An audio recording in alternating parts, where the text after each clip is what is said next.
Paniwala naman ng mga mambabatas sa kakayahan ng Administrasyong Aquino upang tuluyang sugpuin ang korupsyon sa bansa. Ayon kay Senate President Juan Ponce Enrile, kailangan ng determinasyon ng bawat leader upang maging magandang halimbawa sa mga susunod pa. Si Bianca Piedad para sa detalye. Sa pagbubukas ng 5th Conference ng Global Organization of Parliamentarians Against Corruption o GOPAC, dumalo ang ilan sa mga matataas na pinuno ng ating bansa mula sa Pangulo hanggang sa Ombudsman at 300 parliamentarians at 200 delegado naman mula sa 78 bansa. Sa talumpati ni Senate President Juan Ponce Enrile, binigyang diin ito na ang korupsyon ang matagal ng problema na nakakahadlang sa pag-usad ng lipunan at pagsisilbi sa taong bayan at pagpapanatili na mabuting serbisyo publiko.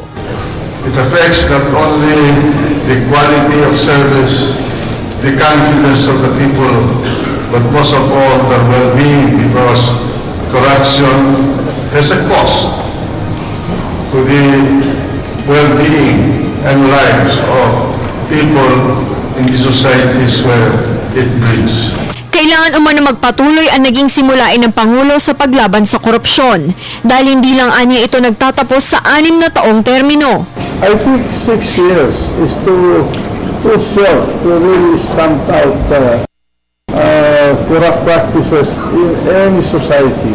Tiwala naman si Enrile sa kakayahan ng Pangulo at magandang intensyon nito para sa bansa. Subalit hindi lang anya sa presidente nakadepende ang laban na ito dahil bawat leader ay dapat maging determinado na maging mabuting halimbawa sa mga susunod sa kanila.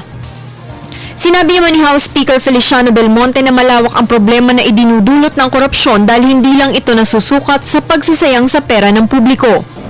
Let me emphasize that corruption is not just about wasting public money.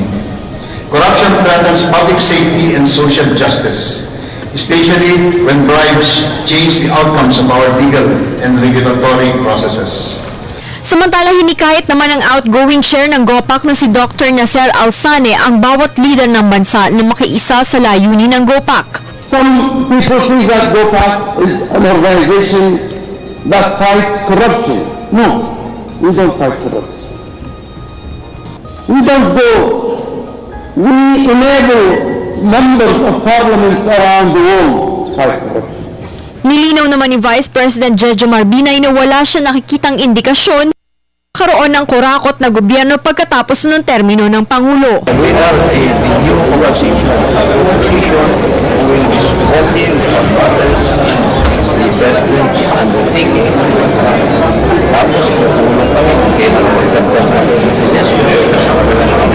Nakikita naman ng Vice Chair ng GOPAC Executive Committee na si Senador Edgardo Angara na tagumpay ang pakikiisa ng Pilipinas sa Universal Agenda ng United Nations Convention Against Corruption o UNCAC. So corruption has taken on a more sophisticated and deadly dimension. It wrecks economies, it impoverishes nations, and will keep the poor poorer. Umaasa naman ang bawat delegado na makakabuo sila ng epektibong solusyon sa problema ng korupsyon sa pinagsama-samang expertise na maibabahagi sa kapwa bansa. Para sa Telebisyon ng Bayan, Bianca Piedad.